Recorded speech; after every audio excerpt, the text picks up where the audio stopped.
I was barely awake when the call came in, the shrill ringing piercing the quiet of my apartment. My hand fumbled for the phone and I finally managed to answer. "Officer Miller," I mumbled, my voice thick with sleep. The dispatcher's voice was crisp and urgent on the other end. "We got a 10 to 33, possible code 4. Need you on site now, Miller." A 10 to 33 meant emergency. Code 4, unknown situation. My gut tightened. Location: Elmwood High. Get there fast. Elmwood High. Why the hell would there be a police emergency at a high school at this hour? It was nearly 3 a.m. I threw on my uniform and rushed out, my mind racing with possibilities. Vandalism? Maybe a break-in? When I arrived at Elmwood High, the parking lot was empty, save for 2 squad cars and a handful of officers clustered near the entrance. Their faces were drawn, pale even under the dim streetlights. "What's the situation?" I asked as I jogged over. Officer Reynolds turned to me, his eyes wide and unsettled. "You're not going to believe this, Miller. We got a 911 call from inside the school, but when dispatch traced it, the call came from a line that's been dead for over a decade." My blood ran cold. Elmwood High had a dark past, a story that locals whispered about but never fully explained. I looked up at the looming silhouette of the school, and for the first time in my career, I felt the prickle of genuine fear. "Are we going in?" I asked. Reynolds nodded. "We have to. We need to figure out who made that call, and why." We formed a line and approached the entrance, flashlights cutting through the inky darkness. The door was already slightly ajar. I felt a shiver run down my spine. Reynolds pushed the door open and we stepped inside. The air was cold, unnaturally so. Elmwood High looked like any other abandoned building. Dust-coated floors, cracked walls, broken windows letting in slivers of moonlight. But something was different. There was a heavy, almost suffocating silence, as if the building itself were holding its breath. "All right, split up," I ordered, trying to steady my voice. "Reynolds, take the west wing. Jackson the east. I'll cover the main hall."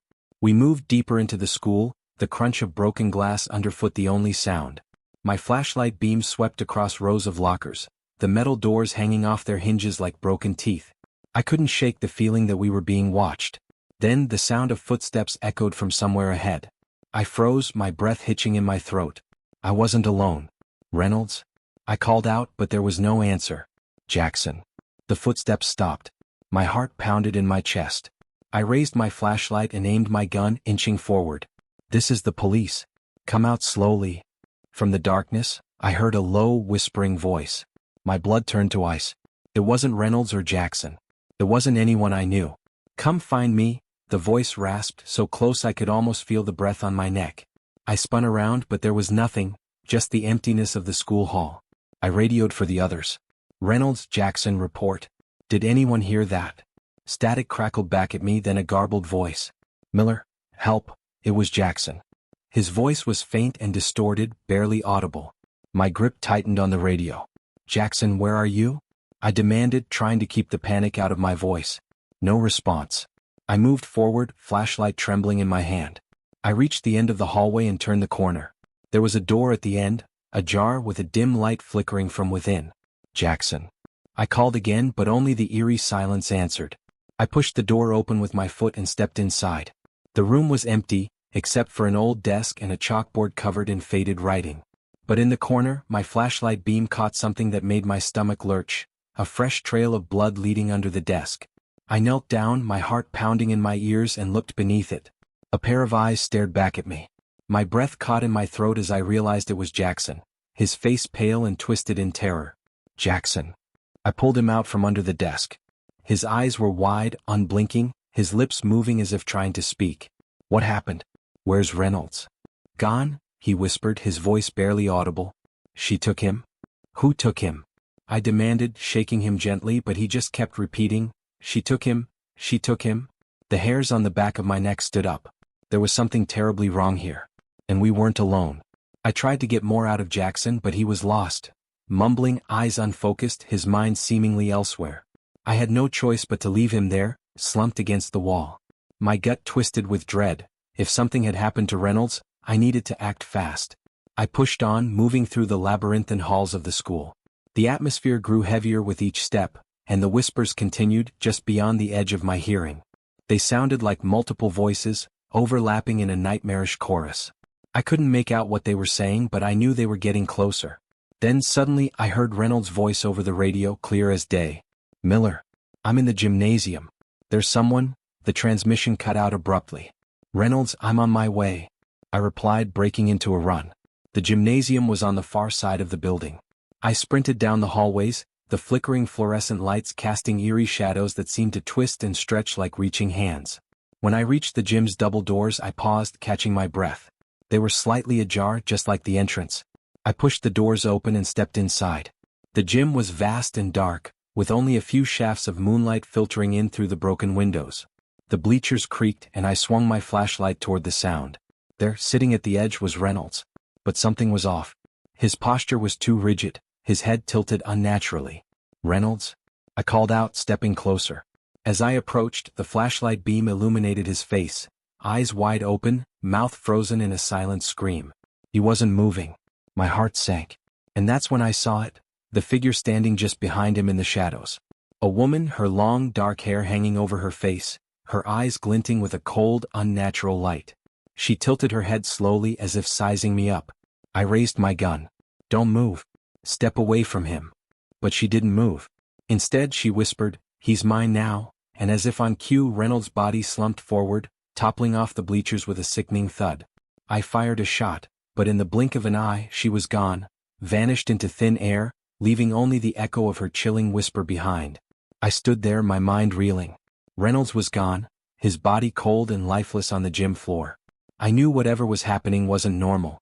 The rational side of me wanted to believe this was some kind of sick prank, but the fear gripping my insides told a different story. I needed backup. I radioed dispatch, my voice shaky. "This is Officer Miller. We have an officer down at Elmwood High, requesting immediate backup and medical support." "Over." The response was immediate, but there was an underlying tension in the dispatcher's voice. "Backup is on its way, Miller. Hold your position. What's your status?" "I'm in the gymnasium." "It's bad. We've got another officer in shock and there's someone here." I hesitated, not sure how much to say. "She's dangerous. Possibly armed. Proceed with caution." I waited, counting the seconds. I couldn't just stand there. I had to find out what was going on, who, or what, this woman was and why she was targeting us. I checked Reynolds for any signs of life, but it was too late. His neck was twisted at an unnatural angle. I looked around the gym. At the far end, there was a door leading to the old locker rooms. Maybe I'd find more clues there. Maybe I'd find her.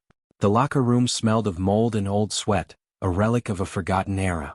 My flashlight cast long shadows along the rows of rusted lockers. Each step echoed off the tiled walls, magnifying the eerie silence. I turned the corner and saw something scratched into the metal of one locker. A single word, "Help." Beneath it, a smear of dried blood. I approached slowly, my pulse racing. Just then I heard a faint rustling sound. I whipped around, my flashlight catching a glimpse of movement, a flicker of something darting out of sight. My breath hitched and I tightened my grip on my gun. "Come out now," I ordered, but only silence answered. I stepped further in, my eyes scanning every corner. Suddenly, a locker door creaked open behind me. I spun around, but no one was there. My flashlight flickered, and for a moment, I saw her reflection in the mirror on the wall. A brief, horrifying glimpse of her face, eyes dark and hollow, a twisted smile spreading across her lips. "Why won't you leave?" she whispered, her voice like nails on a chalkboard. "This place is mine." And then the lights went out completely. The darkness was absolute. I couldn't see my own hand in front of my face. My flashlight flickered weakly, then died completely, leaving me in a pitch-black void. I reached for my radio, but a cold, sharp pain shot through my hand as something yanked it away. I stumbled backward, heart pounding in my chest. "Who are you?" I shouted into the darkness. My voice echoed off the walls, bouncing back at me, distorted and alien. A low, mocking laugh filled the air, followed by her whispering voice, "You shouldn't have come here." I felt something brush past me, cold and heavy, like a breeze made of ice. The temperature plummeted, and I could see my breath misting in front of me. I backed against the wall, searching for the door, but it was as if the room had closed in around me. Suddenly, I heard a door slam shut somewhere nearby. A dim emergency light flickered on, casting a sickly yellow glow over the room. I could see the exit now, but between me and the door, shadows seemed to move and pulse like a living thing. I took a deep breath and charged forward. The shadows twisted and stretched toward me, and I felt a cold, clammy hand brush against my arm. I pushed through, slamming against the door and bursting into the hallway, gasping for breath. The door slammed shut behind me, the whispers abruptly cut off. I had to get out of this school. Whatever was in here with me wasn't human. It was something else, something evil. I made my way back to the main hall, trying to keep my breathing steady. The radio was useless now, filled with nothing but static. I needed to find Jackson again and get us both out of here. I turned a corner and spotted an old, partially open door leading to the school's records room. Curiosity got the better of me. If there was any explanation for what was happening here, the answer might be in there. I entered the room, carefully stepping over scattered papers and overturned chairs. There were boxes labeled with years, some dating back decades. I rifled through them, looking for anything that might explain what was happening. Then I found it, an old cassette tape, its label barely legible. It read, Incident, 1979. I quickly grabbed it and found a dusty old tape player nearby. I slid the tape in and hit play. The recording started with a high-pitched whine, followed by the voice of a panicked young girl. "Please, someone help us. She's here, she's inside the school." There was a pause, then a deep male voice, an officer. "Calm down, Mississippi. Who is here?" The girl's voice trembled. "The woman, she's been dead for years but she won't leave. She's taken them all, and now she's coming for me." There was a loud crash, a scream, and then silence. The tape ended abruptly. My heart was racing. This wasn't the first time something like this had happened here. And if that girl's story was true, then the woman haunting Elmwood High wasn't going to let me leave so easily. I bolted from the records room, racing down the halls. I needed to find Jackson and get out of this hellhole. As I rounded the corner, I saw him standing in the middle of the hall, facing away from me. Relief washed over me. "Jackson." I called out, but he didn't respond. He stood there, unnaturally still. I approached him cautiously, reaching out to touch his shoulder. His head turned slowly and I saw his eyes, blank, lifeless. His lips curled into a twisted smile that wasn't his own. "She's waiting for you," he whispered in a voice that wasn't his. Before I could react, a force slammed into me, sending me crashing into the wall. Pain shot through my body and I struggled to breathe. She was there, standing over Jackson, her form flickering like a bad TV signal. Her eyes locked onto mine, filled with malice and hunger. "You shouldn't have come here, officer," she hissed. "You belong to me now." I forced myself up, adrenaline surging through me. "Not today," I muttered, grabbing my flashlight and hurling it at her. It passed right through her, but she recoiled, giving me just enough time to pull Jackson away and make a run for it.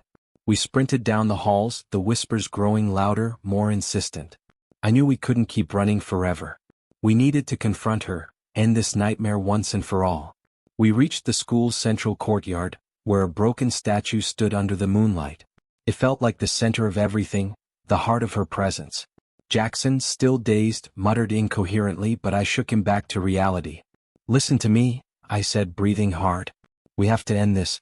She's tied to this place somehow. We need to figure out how."